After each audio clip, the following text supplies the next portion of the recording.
Hello student, welcome to Shikkhatori. আজকে আমাদের এই ভিডিওতে আমরা শিখব আমাদের নবম শ্রেণীর বিজ্ঞান বইয়ের সপ্তম অধ্যায় রাসায়নিক বন্ধন এর শিখন অভিজ্ঞতা 7.1 যোজনী, যোজ্যতা ও যৌগমূলক। তো আমরা এই অধ্যায়ের শুরুতেই আমরা যেটা পড়ব সেটি হচ্ছে যোজ্যতা ইলেকট্রন। যোজ্যতা ইলেকট্রন কাকে বলে? কোনো পরমাণুর সর্বশেষ কক্ষপথে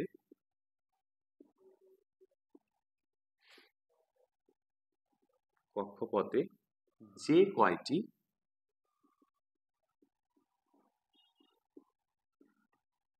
ইলেকট্রন থাকে তাকে যোজ্যতা ইলেকট্রন বলে। আমি কি লিখেছি এখানে? কোন পরমাণুর সর্বশেষ কক্ষপথে যে কয়টি ইলেকট্রন থাকে তাকে যোজ্যতা ইলেকট্রন বলে। আমরা যখন এই অধ্যায়টি পড়তে আসছি তখন আমি ধারণা করে নিচ্ছি আমরা পরমাণুতে ইলেকট্রন বিন্যাস এটা আমরা সকলেই জানি বা এটা আমরা শিখে এসেছি। আচ্ছা, একটা পরমাণুতে ইলেকট্রন গুলো কিন্তু বিভিন্ন কক্ষপথে সজ্জিত থাকে, আমরা সবাই জানি। আচ্ছা, তো দেখো আমরা কিছু পরমাণুর একটু ইলেকট্রন বিন্যাস যদি করে থাকে, যেমন ধরো আমাদের অতি পরিচিত মৌল যেটার নাম সোডিয়াম।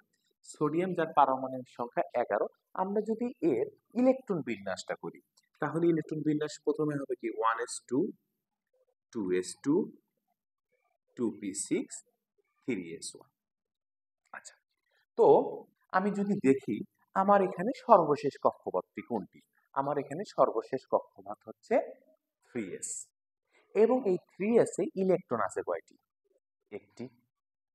তাহলে আমি এখানে সংজ্ঞায় কি বলেছিলাম? যোজ্যতা ইলেকট্রন। কোন পরমাণুর সর্বশেষ কক্ষপথে যে কয়টি ইলেকট্রন থাকে তাকে যোজ্যতা ইলেকট্রন বলে। তাহলে আমি সর্বশেষ কক্ষপথ পেলাম কি? 3s। আর 3s এ ইলেকট্রন আছে কয়টি? একটি। তাহলে আমি বলতেই পারি সোডিয়ামের যোজ্যতা ইলেকট্রন এক। আমি বলতেই পারি সোডিয়ামের যোজ্যতা ইলেকট্রন হচ্ছে 1। আচ্ছা, আমরা যদি একটু ব্লক ডায়াগ্রামটাও দেখার চেষ্টা করি তাহলে আমরা যদি দেখি যে আমাদের প্রথমে কেন্দ্রে থাকবে নিউক্লিয়াস, তারপরে আমাদের প্রথম কক্ষপথে ইলেকট্রন আছে কয়টি? দুইটি। তারপরে দ্বিতীয় কক্ষপথ 2s, সরি এখানে 2p হবে। আচ্ছা, 2s এবং 2p এটা এটা মিলে আমাদের দ্বিতীয় কক্ষপথ, এবং দ্বিতীয় কক্ষপথে ইলেকট্রন আছে কিন্তু 2 আর 4 2 আর 6 8টি। দ্বিতীয় কক্ষপথ আছে 8টি, আমি যদি এভাবে ব্লক ডায়াগ্রাম করি। এবং তৃতীয় কক্ষপথ মানে 3s কক্ষপথে ইলেকট্রন আছে কিন্তু একটি। তাহলে আমি যদি আমরা সোডিয়াম পরমাণুর ইলেকট্রন এইভাবেও ব্লক ডায়াগ্রামের মাধ্যমে যদি দেখি তাহলে আমাদের সর্বশেষ কক্ষপথে কিন্তু ইলেকট্রন রইল কয়টি? একটি। তাহলে এটি হবে সোডিয়ামের যোজ্যতা ইলেকট্রন। আচ্ছা, আমি আরো যদি দুই একটা মৌলের দিকে তাকাই, যেমন আমাদের আরেকটা মৌল হচ্ছে অক্সিজেন যার পারমাণবিক সংখ্যা হচ্ছে 8। আমি যদি সেটাকে ইলেকট্রন বিন্যাস করি তাহলে কত হবে? 1s2 2s2 2p4। আচ্ছা, তো এখানে আমি সর্বশেষ কক্ষপথ কি পাচ্ছি? এখানে সর্বশেষ কক্ষপথ পাচ্ছি 2s এবং 2p। এবং 2s এবং 2p তে ইলেকট্রন যদি আমি গুনে নিই তাহলে এখানে 2 আর 4 ইলেকট্রন পাইলাম কয়টি? 6টি। তাহলে সর্বশেষ কক্ষপথে ইলেকট্রন আছে কয়টি? 6টি। সংজ্ঞাতে কি জানা আছে? কোনো পরমাণু সর্বশেষ কক্ষপথে যে কয়টি ইলেকট্রন থাকবে সেটি তার যোজ্যতা ইলেকট্রন। তাহলে অক্সিজেনের সর্বশেষ কক্ষপথে যেহেতু 6টি ইলেকট্রন রয়েছে তাহলে অক্সিজেনের যোজ্যতা ইলেকট্রন দাঁড়াচ্ছে 6। তাহলে আমি অক্সিজেনের যোজ্যতা ইলেকট্রন হচ্ছে 6। ওকে, তো আমি যদি আমি যদি একটা ব্লক ডায়াগ্রাম করি, তো আমি করছি এখানে। তাহলে প্রথমে নিউক্লিয়াস এবং প্রথম কক্ষপথে ইলেকট্রন 1s2, তার মানে প্রথম কক্ষপথে ইলেকট্রন থাকবে হচ্ছে 2টি। এবং দ্বিতীয় কক্ষপথটাতে আমি দেখছি 2 4 মানে মোট 6টি। তাহলে দ্বিতীয় কক্ষপথে আমি ইলেকট্রন দিব 6টি। তাহলে 6টি। তাহলে আমি এখন দেখতে পেলাম, এই দেখো 6 আর 2 মোটে 8, তার মানে আমি দেখতে পেলাম 1 2 3 4 5 6। তাহলে অক্সিজেনের শেষ কক্ষপথে ইলেকট্রন রইল কয়টি?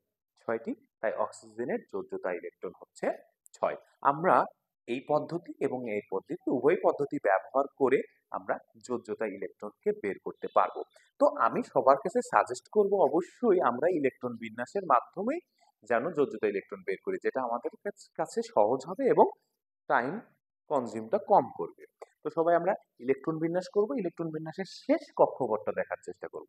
শেষ কক্ষপথটা দেখে শেষ কক্ষপথটাতে যে কয়টা ইলেকট্রন থাকবে, কক্ষপথ গুলোতে মিলে যে কয়টা ইলেকট্রন থাকবে, সেটি হবে তার যোজ্যতা ইলেকট্রন। তো যদি আমরা এবার আহ এবার আমি সরাসরি আমি ক্লোরিনের দিকে তাকাচ্ছি। আমি যদি ক্লোরিনের দিকে তাকাই, আমি জানি না দেখতে পাচ্ছ কিনা। আচ্ছা, ক্লোরিনের 17। তো আমি যদি 1s2 2s2 2p6 3s2 and 3p5, তো আমি সর্বশেষ কক্ষপথ কি পেলাম? 3s এবং 3p। 3s এবং 3p মিলে কয়টি ইলেকট্রন রয়েছে? 2 আর 5 এ 7। তাহলে এর যোজ্যতা ইলেকট্রন দাঁড়াবে কত? 7। আশা করি আমরা যোজ্যতা ইলেকট্রন বুঝতে পেরেছি। তো আমরা এবার নেক্সট টপিক, আমরা এখন চলে যাব যোজনীতে।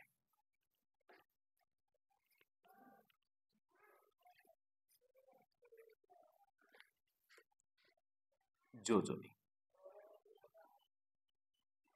আসলে আমাদের যোজনীর নানাবিধ সংজ্ঞা দেয়া আছে। তো এগুলো অনেক সময় কাজে লাগে, অনেক সময় হয়তো আমরা খুব বোধগম্য হচ্ছে, আবার অনেক সময় সেটা বোধগম্য হয় না। তো চেষ্টা করব আমরা দুই একটা দিক দিয়ে, সব দিক দিয়ে জানার চেষ্টা। তো স্বাভাবিকভাবে যোজনীর সংজ্ঞাতে কি বলা আছে? যোজনী হচ্ছে একটি মৌল অপর মৌলের সাথে যুক্ত হওয়ার ক্ষমতাকে যোজনী বলে। একটি মৌল অপর একটি মৌলের সাথে যুক্ত হওয়ার ক্ষমতাকে যোজনী বলে। আমাদের বইয়ে এইভাবেও লেখা আছে যে সাধারণত কোন মৌলের সাথে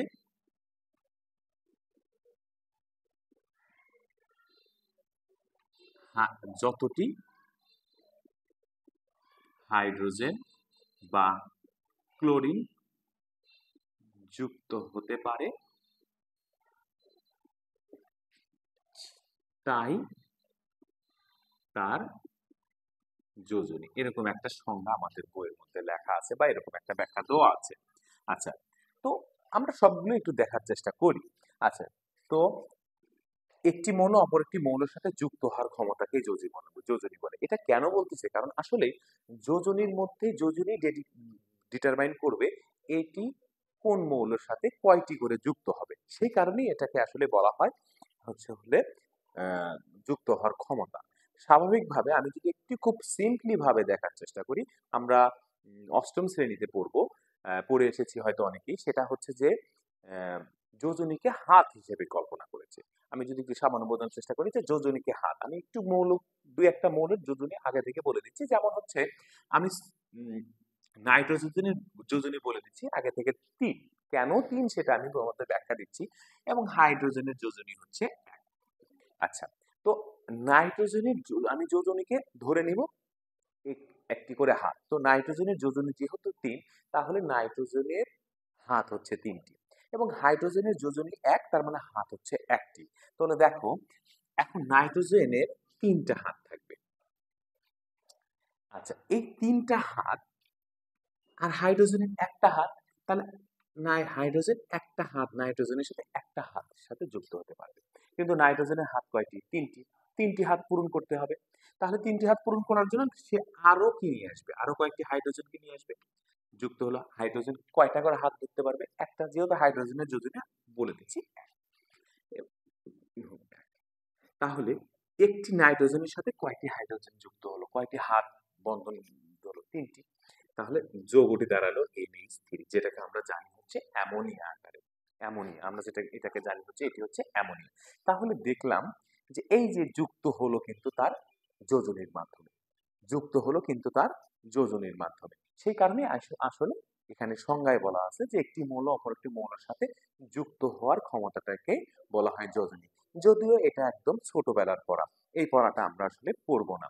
তো আমাদের বইয়ের মধ্যে একটা সংজ্ঞা লেখা আছে, সেটি কি লেখা ছিল আমি বলছিলাম আগে, সেটি হচ্ছে যে কোনো মৌলের সাথে যতটি করে হাইড্রোজেন যুক্ত হতে পারে বা যতটি করে ক্লোরিন যুক্ত হতে পারে সেটি হচ্ছে তার যোজনী।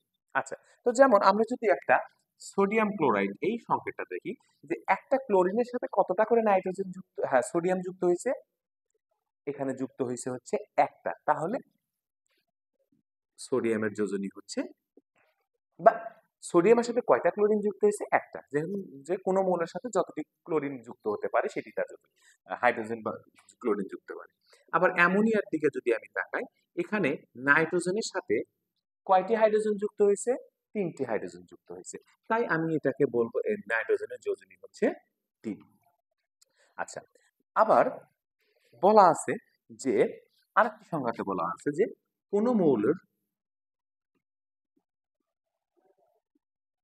মৌলের সাথে যতটি অক্সিজেন যুক্ত হবে তার দ্বিগুণ হবে যোজনী। এই কথাগুলো আমাদের বইয়ের মধ্যে লেখা আছে। আচ্ছা, কোনো মৌলের সাথে যতটি করে অক্সিজেন যুক্ত হবে, তাহলে দেখো আমি একটা সংকেত লিখলাম, সেটা হচ্ছে কি কার্বন ডাই অক্সাইড। আচ্ছা, এই একটা কার্বনের সাথে কয়টা অক্সিজেন যুক্ত আছে? আচ্ছা, তো 2, আর তাকে গুণ করতে হবে কি তার দ্বিগুণ হবে যোজনী। তার মানে বলছি একটা কার্বনের সাথে কয়টা যোজনী, কয়টা অক্সিজেন যুক্ত আছে, দুইটা, তো দুইয়ের ডাবল কত, 4, তাহলে কার্বনের যোজনী হচ্ছে 4।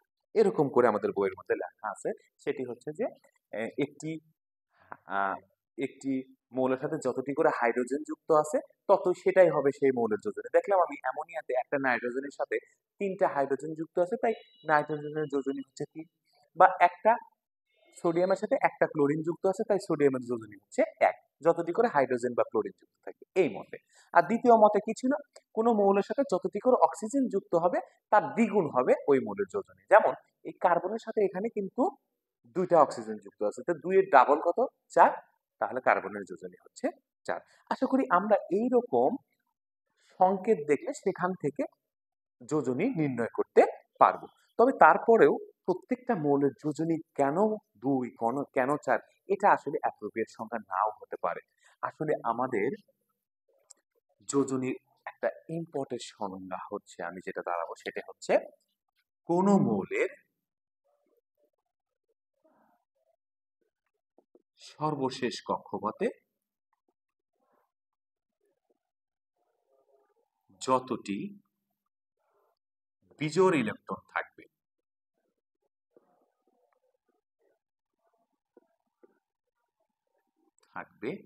সেটি তার যোজনী। কোন মৌলের সর্বশেষ কক্ষপথে যতটি বিজোড় ইলেকট্রন থাকবে সেটি হচ্ছে তার যোজনী। আচ্ছা, তো আমি কক্ষপথ যখনই আলোচনা করছি তাহলে আমার এখানে দরকার পড়বে হচ্ছে ইলেকট্রন বিন্যাস।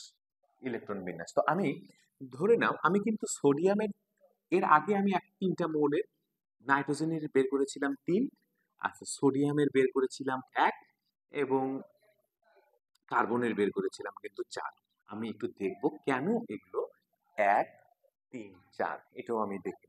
আচ্ছা, শুধুমাত্র এই লজিকটা অনেক সময় অ্যাপ্লিকেবল হবে না। তো দেখো আমি এখান দিকে তাকাই, আমি যদি নাইট্রোজেনকে প্রথমে নিই, নাইট্রোজেন 7, আমি যদি তার ইলেকট্রন বিন্যাস করি তাহলে এটা হয় 1s2 2s2 2p3। ওকে, তো আমরা একটু জেনে রাখি যে সর্বশেষ কক্ষপথে এস, এটা একটা আমরা যখন কলেজে যাব তখন এই জিনিসগুলো বুঝতে পারবো। যদিও এই নিয়মটা এখন তোমাদের বইয়ের মধ্যে নেই, কিন্তু আমি তোমাদেরকে একটু শর্টকাটে বলার চেষ্টা করতেছি। আমি ধরে নিব যে এস এর জন্য বক্স থাকবে একটি, পির জন্য বক্স থাকবে তিনটি, আচ্ছা, এবং ডির জন্য বক্স থাকবে পাঁচটি। এস এর জন্য বক্স থাকবে একটি, পির জন্য বক্স থাকবে তিনটি এবং ডির জন্য বক্স থাকবে পাঁচটি। এটা আমরা একটু জেনে নেব। এস হলে একটি বক্স, পি হলে তিনটি বক্স এবং ডি হলে পাঁচটি বক্স। এবং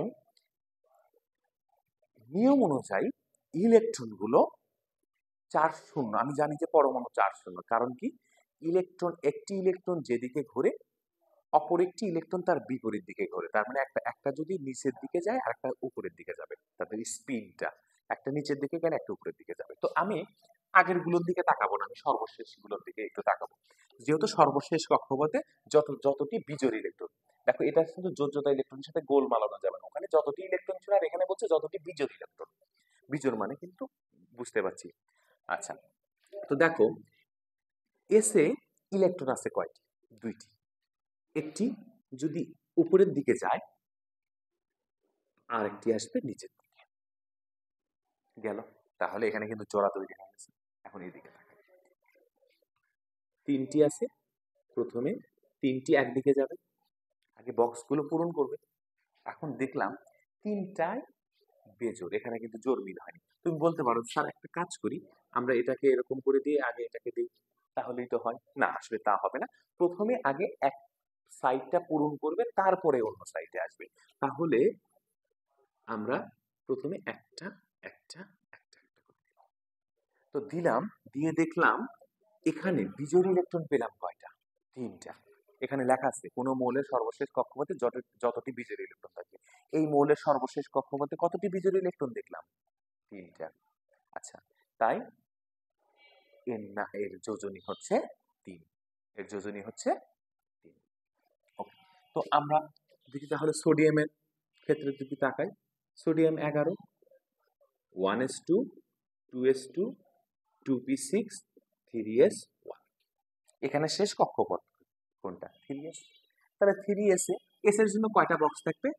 একটা। তো একটাই, এখানে ইলেকট্রনও আছে কয়টা? একটা। তাহলে একদিকে, আর তো কোনো জোড়া তৈরি করতে পারছি না, তাহলে এর যোজনী হচ্ছে 1। আচ্ছা, এবার যদি আমি একটু ক্লোরিনের দিকে তাকাই, 17, 1s2, 2s2, 2p6, 3s2, 3p5। ওকে, ক্লোরিন। ওকে, তাহলে সর্বশেষ কক্ষপথ 3s এবং 3p। এস এর জন্য বক্স একটা আর পির জন্য বক্স হবে কয়টা? তিনটা। ওকে, এখন এস এ কয়টা ইলেকট্রন আছে? দুইটা। একটা একদিকে যাবে, ওটা শেষের পরে আরেকদিকে যাবে। এখানে একটা একদিকে আসলো, যেহেতু এস এর ইলেকট্রন আর তো কোথাও যেতে পারবে না, তাহলে এখানে আসবে। তাহলে প্রথম একদিকের স্পিন কমপ্লিট, এখন দ্বিতীয় দিকের স্পিনে আসবে 2। SO2 complete, স্পিনও complete. এখানে আছে 5টা। আমি বলছিলাম প্রথমে আগে একটা একটা করে পূরণ হবে, তারপরে আসে পূরণ হওয়ার পরে আবার সেকেন্ড টাইম আসবে। আর এখানে যেহেতু ছিলই দুইটা, একটা বার পূরণ হওয়ার পরেই আবার এদিকে চলে আসছে। তো এখানে 5টার মধ্যে প্রথমে 1, 2, 3 ছিল কয়টা? 5টা। আসছে কয়টা? 3টা কেবল। তাহলে আরো তো 2টা আছে, এই 2টা কি করবে? রিভার্স দিকে করবে। তো এখানে সবগুলো জোড়া জোড়া হয়ে গেল, বেজোড় রইল কয়টা? একটা। এটি ক্লোরিনের যোজনী। তাহলে কোন মৌলের সর্বশেষ কক্ষপথে যে কয়টি ইলেকট্রন থাকবে সেটি হচ্ছে তার যোজনী। তো আমরা এবার একটা জিনিস দেখব, কোন কোন মৌলের ক্ষেত্রে আমি যদি একটু মুছিয়ে দিয়ে দেখি। আচ্ছা, এবার আমি একটা জিনিস দেখব, সেটা হচ্ছে সালফারের দিকে তুমি যাবে, 16। তো স্বাভাবিকভাবে 1s2, 2s2, 2p6, 3s2, 3p4, 3p4। তাহলে সর্বশেষ কক্ষপথে এস এর জন্য 1 বক্স, পির জন্য 3 বক্স, এই তো। তাহলে এস এ 2টা আছে, একটা একদিকে গেল, এদিকে গেল, কমপ্লিট হলো। পিতে 4টা, প্রথমে একটা একটা একটা করে গেল, তারপরে আরেকটা রয়ে গেল। তাহলে এখন সালফারে কয়টা বিজোড় ইলেকট্রন রইল? 2টা। সালফারে বিজোড় ইলেকট্রন রইল কয়টা? 2টা। তাহলে সালফারের আমি যোজনী বলতে পারছি কত, 2। আচ্ছা, তো আমরা 3p-র পরে আসলে কি জানি? 3p-র পরে কিন্তু থাকে 3d, 3p-র পরে থাকে 3d। আচ্ছা, তো এখানে কিন্তু আমি ধরেই নিচ্ছি এখানে 3d ছিল, কিন্তু 3d-তে ইলেকট্রন সংখ্যা 16টা পূরণ হওয়ার কারণে 3d-তে আসলে কত ছিল? 3d-তে ছিল কিন্তু 0, 3d-তে ছিল 0। সেটা সেই 0-র কারণে আমরা এটাকে আর কিন্তু লিখি নাই। তার মানে তাই বলে এমন না যে এখানে 3d ছিল না, এখানে কিন্তু 3d ছিল, কিন্তু আমি লিখি নাই, আমার প্রয়োজন পড়েনি, কারণ আমার ইলেকট্রন ওখানে যায়নি। তাহলে আমি কি এটা লিখতে পারি এরকম যে এখানে 1s2, 2s2, 2p6, 3s2, 3p4 and 3d0। হ্যাঁ, আমি লিখতে পারি। এরপরে 3d এর পরে 4s আছে, সেখানেও 0, এরকম করে লিখতে পারবো আমি। আচ্ছা, তো দেখো তাহলে বক্স অনুযায়ী কত হবে? 3s এর জন্য 1 বক্স, 3p-র জন্য 3 বক্স, 3 বক্স। আচ্ছা, তো একটু বড়, s এর জন্য 3s এর জন্য 1 বক্স, 3p-র জন্য 3 বক্স। তাহলে আগের মতোই এখানে ছিল 2টা, একটা একটা একটা এবং একটা, এরকমই তো ছিল। ওকে, তো এটা ছিল সালফারের বিজোড় ইলেকট্রন ছিল 2, তাই সালফারের স্বাভাবিক অবস্থায় যোজনী থাকবে হচ্ছে 2। কিন্তু সালফারকে যদি আমরা ফার্স্ট টাইম উত্তেজিত করি, সালফারকে যদি আমি একটু উত্তেজিত করি, তখন তার এই বন্ধনটা কি হবে? ভেঙে যাবে। তো ভেঙে গিয়ে কোথায় যাবে? তো এরপরে কি ছিল? 3d, 3d-তে তখন কোনো ইলেকট্রন কিন্তু ছিল না, কিন্তু 3d-তে এর কিন্তু 3d-তে ছিল না, কিন্তু 3d-র জন্য বক্স কয়টা হবে? 5টা, তাই না? 1 2 3 4 5। এই একটা ইলেকট্রনকে যখন উত্তেজিত করা হবে, তখন একটা বন্ধন এখান থেকে কি হয়ে যাবে?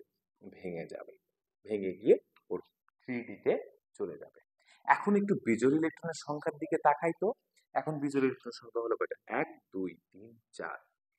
তাহলে যে কটি বিজোড় ইলেকট্রন থাকবে সেটি কি? সেটি তার যোজনী। তাহলে সালফারের যোজনী এখানে দাঁড়ায় গেল কিন্তু 4।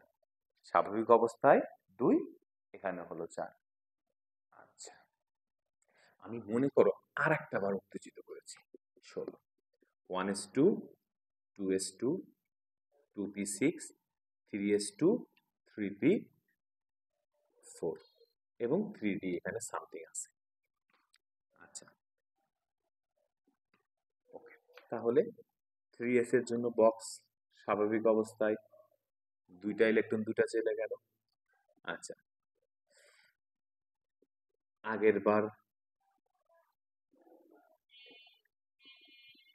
এখানে একটা একটা একটা করে এবং একটা করে আছে, 4টা বিজোড় ইলেকট্রন আছে। আমি যখন দ্বিতীয়বার উত্তেজিত করেছি, তখন কিন্তু এটিও এখন কি হয়ে গেছে? ভেঙে গেছে, গিয়ে কোথায় দাঁড়ালো? এখানে চলে আসলো। এখন বিজোড় ইলেকট্রন হলো কত? 1 2 3 4 5 6। তাহলে এখন তার যোজনী দাঁড়ায় গেল 6। তাহলে এটা কি হতে পারে যে একটা মৌলের একাধিক যোজনী থাকতে পারে? হ্যাঁ, একটা মৌলের একাধিক যোজনী থাকতে পারে। সেই যোজনীকে আমরা বলবো পরিবর্তনশীল যোজনী। আমরা বলবো পরিবর্তনশীল যোজনী। পরিবর্তনশীল যোজনী কাকে বলে? যে মৌলের একাধিক যোজনী থাকে তাকে আমরা বলবো পরিবর্তনশীল যোজনী। যেমন এখানে দেখলাম সালফারের যোজনী 2 আছে, 4 আছে, 6 আছে। আশা করি আমরা এই বিষয়টি বুঝতে পেরেছি। এখন আমরা যদি এটি বুঝে থাকি, তাহলে এখন আমাদের সামনে একটা বিষয় চলে আসবে। আচ্ছা, তো আমি এরকম কিছু মৌল আছে যাদের একাধিক যোজনী আছে, যেমন কার্বনের রয়েছে 2 এবং 4, সালফারের কত রয়েছে? 2 4 6, এছাড়াও রয়েছে ফসফরাসের রয়েছে 3 5। ওকে, তো দেখি, খেয়াল করে দেখি, এখন এখানের দিকে তাকাও। কোন একটা মৌলের কিন্তু একাধিক যোজনী আছে, তাই না? একাধিক যোজনী আছে। ওকে, তো এই একাধিক যোজনীর মধ্যে দেখো তো কার্বনের কত? 2 এবং 4। 2 এবং 4 এর মধ্যে সবচেয়ে বড় কোনটা? 2 এবং 4 এর মধ্যে সবচেয়ে বড় কিন্তু 4। সালফারের সবচেয়ে বড় হচ্ছে 6 এবং ফসফরাসের সবচেয়ে বড় কত? 5। এই সবচেয়ে বড় নাম্বারটাকেই বলা হবে সর্বোচ্চ যোজনী। তাহলে সর্বোচ্চ যোজনী, আমি এখান থেকে কি শিখলাম? সর্বোচ্চ যোজনী।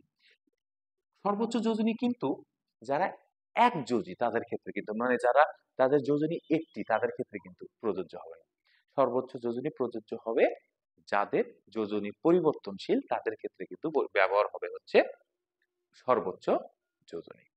ওকে, তো তো সর্বোচ্চ যোজনী কোনো একটা মৌলে হয়তো হয়তো কোথাও 2 ব্যবহার হতে পারে, কোথাও 4 ব্যবহার হতে পারে, কোথাও 6 ব্যবহার হতে পারে। 6 হচ্ছে সর্বোচ্চ যোজনী। তো 2, 4, 6 যেহেতু আছে বা 3, 5 যেহেতু আছে, তাহলে এগুলোর কিন্তু ব্যবহারও আছে। তার মানে সব মৌলেতেই এই দুটোই ব্যবহার হয় না। এই দুটোর যেকোনো একটি বা এই তিনটার যেকোনো একটি ব্যবহার হয়। তো কোনো একটা যৌগে যে যোজনীটা ব্যবহার হবে সেটার নাম হচ্ছে সক্রিয় যোজনী। সর্বোচ্চ বুঝতেই পারছি যে সর্বোচ্চ মানে সবচেয়ে বিগেস্ট নাম্বার। তাহলে সবচেয়ে বড় যে যোজনী থাকবে সেটাকে বলা হবে সর্বোচ্চ যোজনী। আর যেটা ক্রিয়াশীল থাকবে সেটাকে আমরা বলবো সক্রিয় যোজনী। কি বলবো?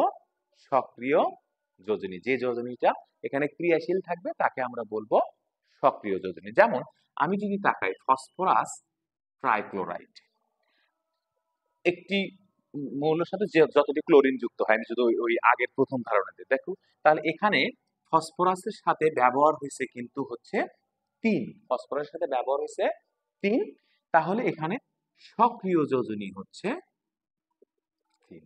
কিন্তু আমি যদি ফসফরাস পেন্টাক্লোরাইডে দাঁড়াই, তাহলে ক্লোরিন ওই ক্লোরিনের সংজ্ঞা অনুযায়ী একটা মৌলের সাথে যে কয়টি ক্লোরিন যুক্ত হতে পারে সেটাই হচ্ছে তার যোজনী। তাহলে এখানে একটা ফসফরাসের সাথে কয়টা ক্লোরিন যুক্ত হয়েছে?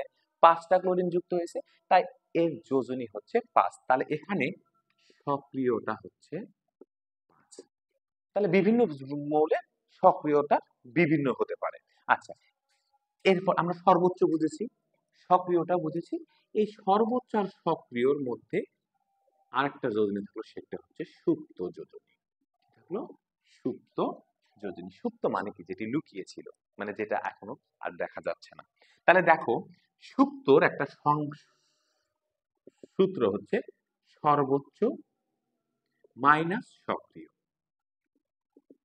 তো আমি যদি ফসফরাস ট্রাইক্লোরাইডটার দিকে তাকাই, ফসফরাসের সর্বোচ্চ যোজনী কত? ফসফরাসের সর্বোচ্চ যোজনী বড় নাম্বার 5। আর ফসফরাস ট্রাইক্লোরাইডে ক্রিয়াশীল কত? 3। তাহলে সুপ্ত হবে হচ্ছে 2, কারণ সর্বোচ্চ মাইনাস সক্রিয় ইজ ইকুয়াল টু সুপ্ত। তো ফসফরাস যদি পেন্টাক্লোরাইডে যায়, তাহলে এখানে সর্বোচ্চ 5ই, সক্রিয় কত? 5। 5 মাইনাস 5 ইকুয়াল টু কত? 0। আশা করি আমরা যোজনী বিষয়গুলো বুঝতে পেরেছি। সকলকে ধন্যবাদ। তোমরা অবশ্যই বইটাকে বারবার রিডিং করবে, কিছু কিছু যোজনী মুখস্থ রাখার চেষ্টা করবে। আর আমি যে নিয়মটা পড়ালাম এই অনুযায়ী তোমরা যে কোনো মৌলের যোজনী বের করতে পারবে। সকলের সুস্বাস্থ্য কামনা করছি। ভালো থাকবে। ধন্যবাদ।